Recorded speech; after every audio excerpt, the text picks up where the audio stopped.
And Judith, welcome. Thank you. Thanks for joining us.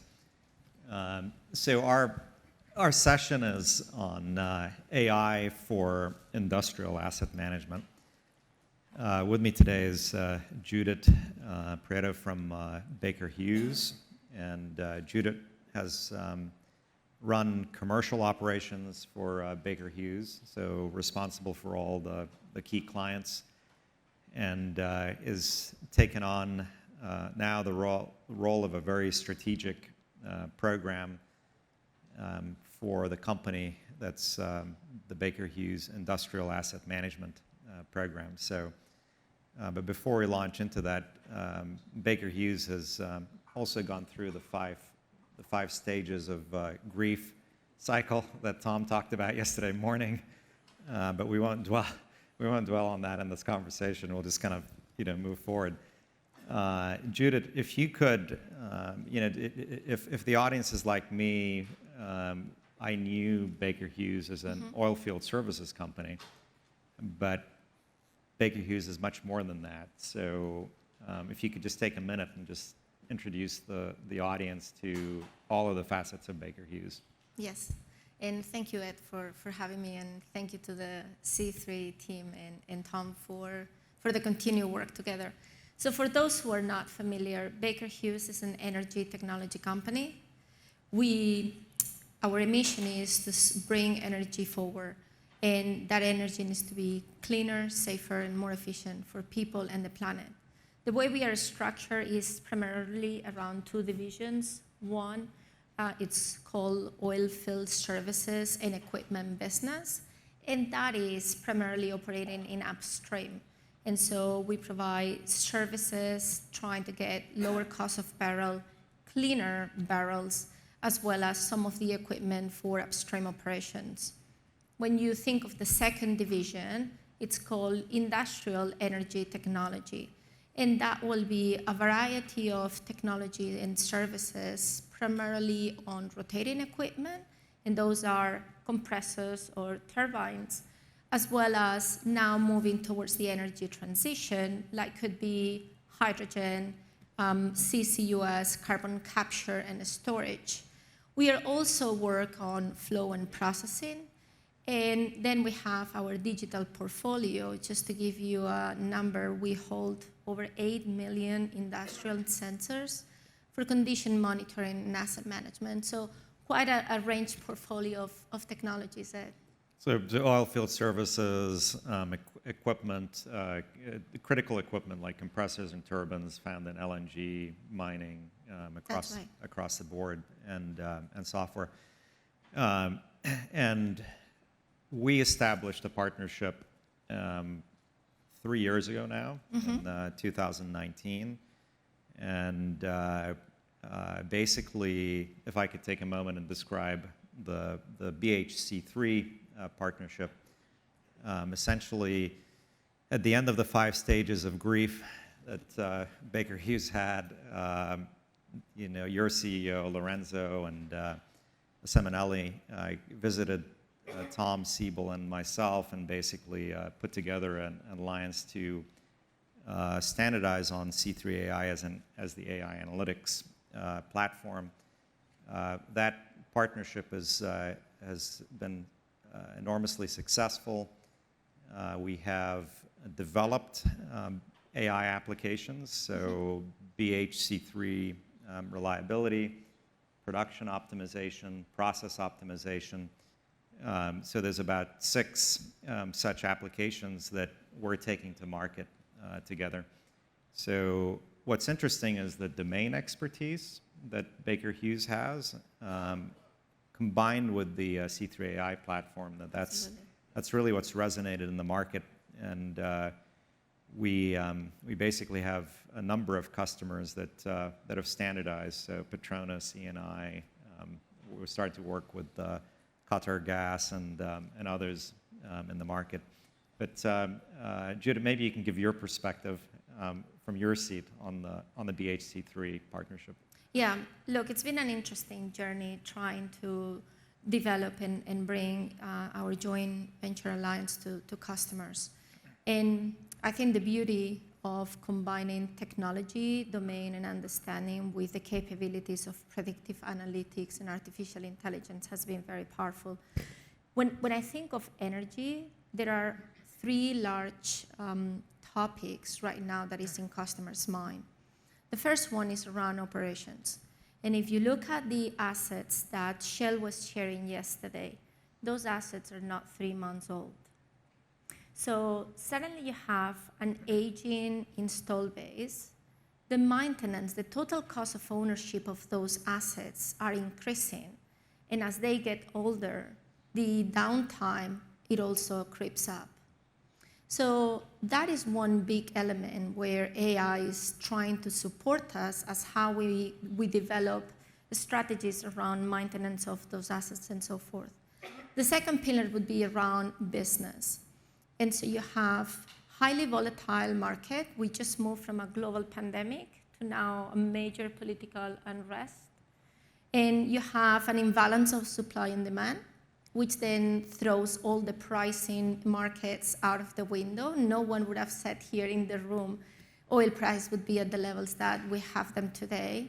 And then finally, you also heard in terms of decarbonization, where all the companies are trying to develop roadmaps for that pledge to net zero, but they still need to make economically sense. And the final one is around data. And perhaps 3 years ago, we were saying, hey, there is not enough data. And in the industrial world, there is only 1% of untapped data, and there is such a potential. And here we are now, where there is lots of data.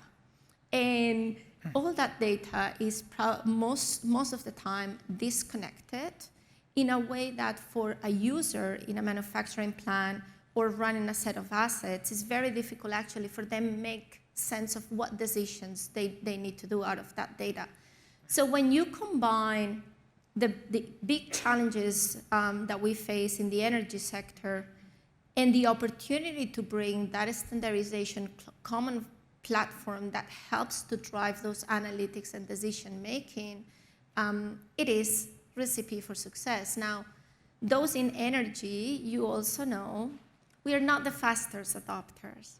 And so, as good engineers, we like to have a lot of references before we can actually buy anything. So there has been a little bit that challenge as to how you start developing the value, how you start helping the users to see the value that they can help to make their job more efficiently, and it's not a threat like Professor Pedro was mentioning this morning.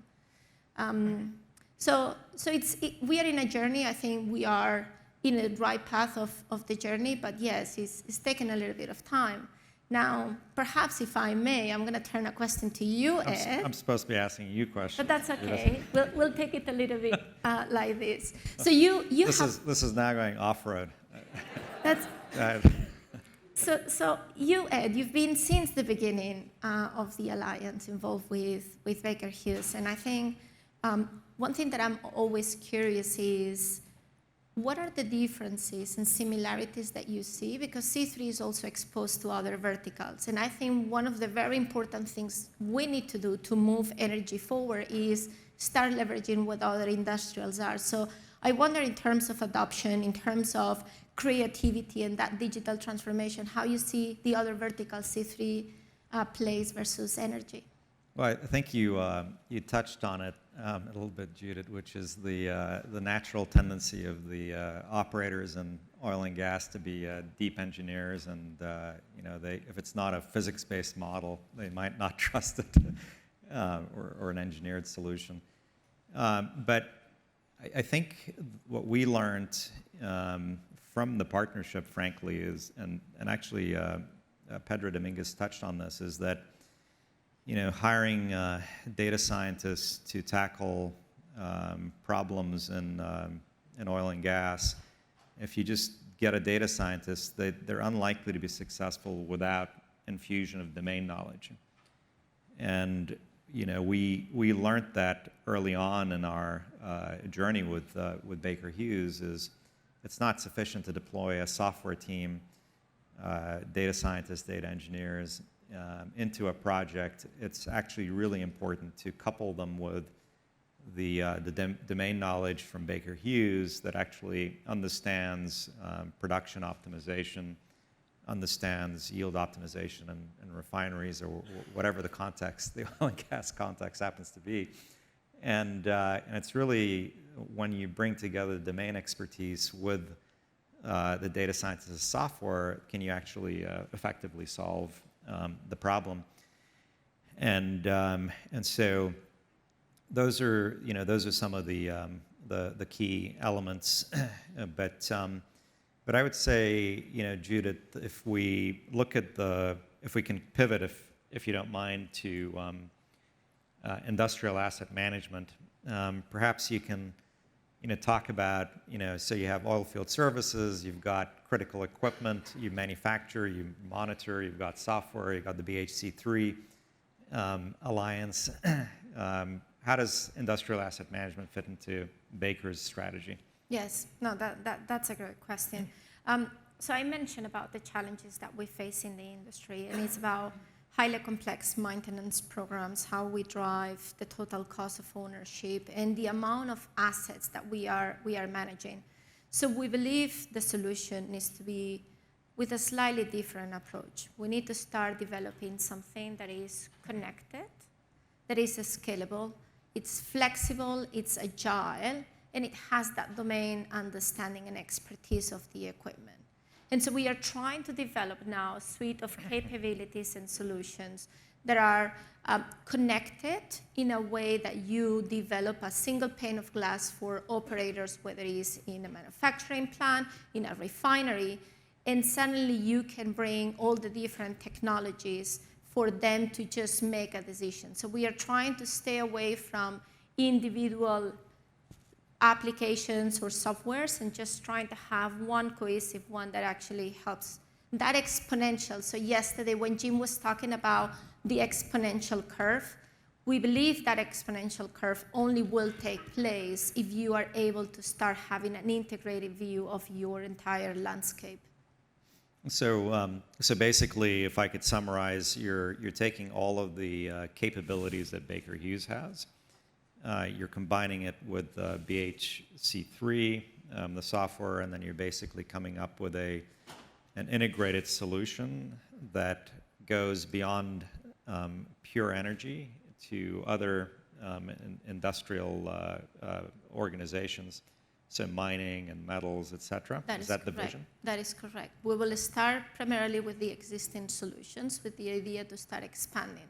I think another important topic that I would like this room to remember is the power of collaboration. And that is also something in this industry, in energy, we have never been so good at collaborating. In the recent years, more and more we realize that we cannot just have the answer by our own. And so the purpose of the alliance that we have created with C3 AI, with Microsoft, with Accenture, and we just announced it early this week, is just trying to bring the domain expertise and the latest technologies and people that they can complement your offering. And so you saw the page. That is complexity in terms of the amount of softwares that there are. If everybody continues building and developing their own little software, we will get to a point that the return of those investments don't make sense, and inability for anyone to actually be able to make sense of any of those. And so we need to start playing to our strengths. We need to start aligning with people that can help you to the right answer. And Tom was sharing it yesterday to that circle of death, that it was quite depressing. But it's about just finding that where you are good at and just ask for help and reach out to get the assistance for the others, that they got other pieces of the puzzle. And so the just one of the key elements was change management. Yes. And that's actually the hard part of these transformations.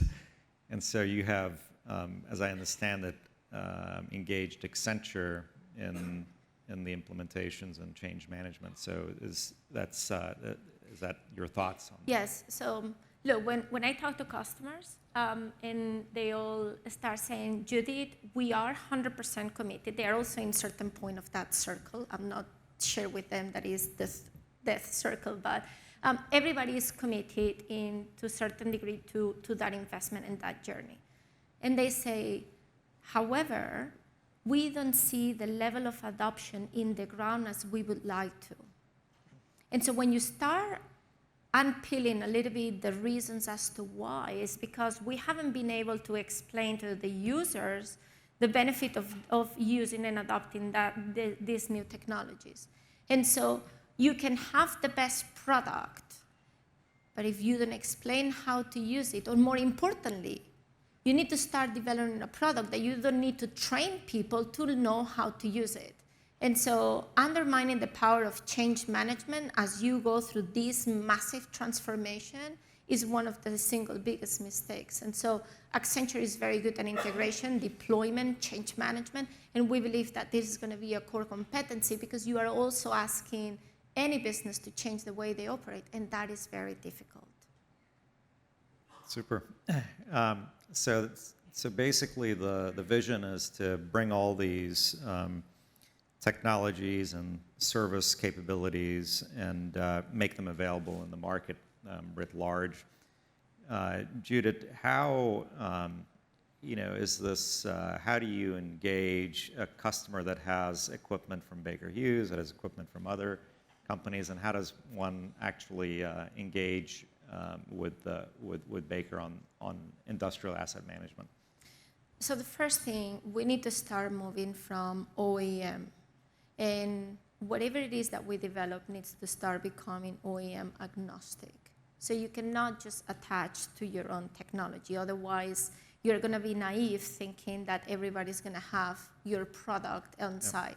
We are fortunate enough that we have a large install base, whether it's in the rotating equipment space or in the sensors space. But at the end of the day, you need to start leveraging your existing suite of products and being able to integrate in the ecosystem of the customers. Otherwise, how you're asking that person to write off all the investment and efforts that they've been doing for the last 5 years and say, now I'm bringing my Qt tool or my Qt product and just forget everything that you've done in the past. So we need to start taking that practical approach, and guess what? There might be some products and applications that a customer has that could be used for somewhere else. And so we need to start removing a little bit from that, oh my God, protecting everything that we have, and just trying to be a little bit more practical. What is it that we are trying to aim? What is the ultimate objective? And just everybody needs to have a little bit more of open approach. Now let me ask you something. Uh-oh. Here we go again.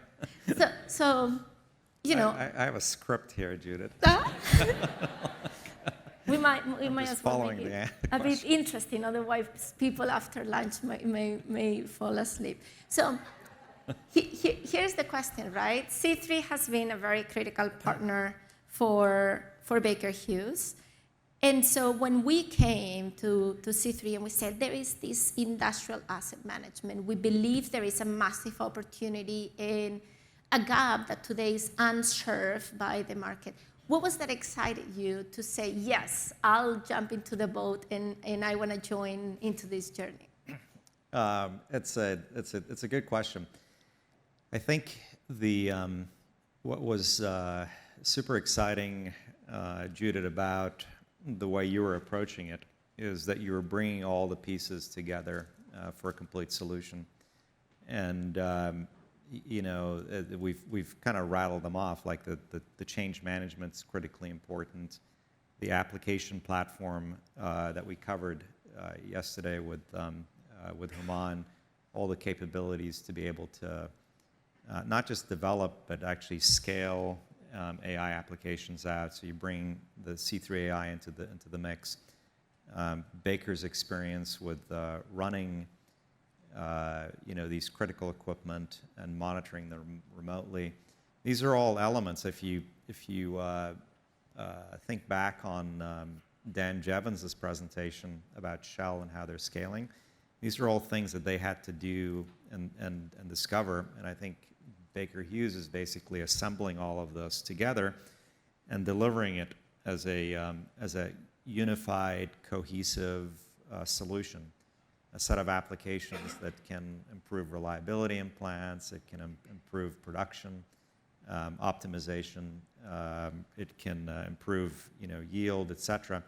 All of these capabilities come together along with the servicing, the services, if you will, and the change management to be able to scale across large organizations, not just one plant, but multiple plants or across all plants.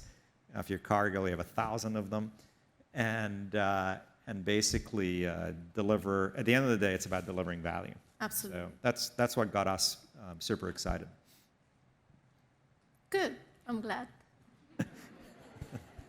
No more questions for me? No, not so far.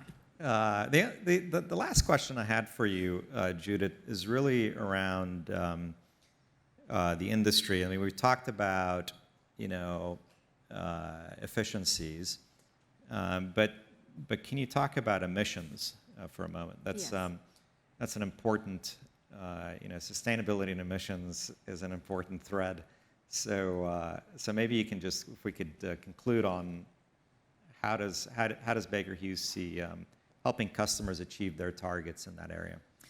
That's a very important question. So we do have technologies that we are developing on emissions management space. Now, 2 weeks ago, we went to CERAWeek. For those that are not familiar, is the biggest energy conference that happens once a year in the US.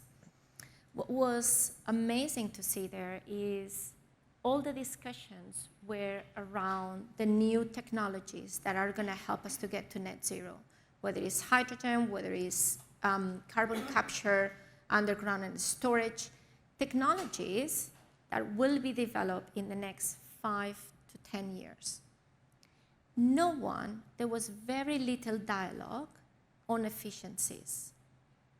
And I'm going to tell you that if we manage to tackle efficiencies of our current operations, we will reduce and get to 40% already of the Paris Agreement targets that we had. And so you need to think of this in 2 ways. One, efficiencies, we have already the technology here, so we don't need to wait, and that doesn't need to become the excuse. But number 2, every time that you drive efficiency, usually your cost goes down, which then it can help to do the funding for new projects, whether it's in whatever it is of renewables, whatever that might be, for which technologies will not be available in the next few years. And so we believe as part of industrial asset management, that immediate result, we don't want to wait for 10 years from now. There is a lot that needs to happen today. There is the commitment that everybody has done today. It's just, it is on us if we miss the opportunity to not leverage what we already have on hand. Super. Well, thank you very much, Judith. And do we have time for a question? I don't see the. We do? Okay. We do. Are there any questions around industrial asset management?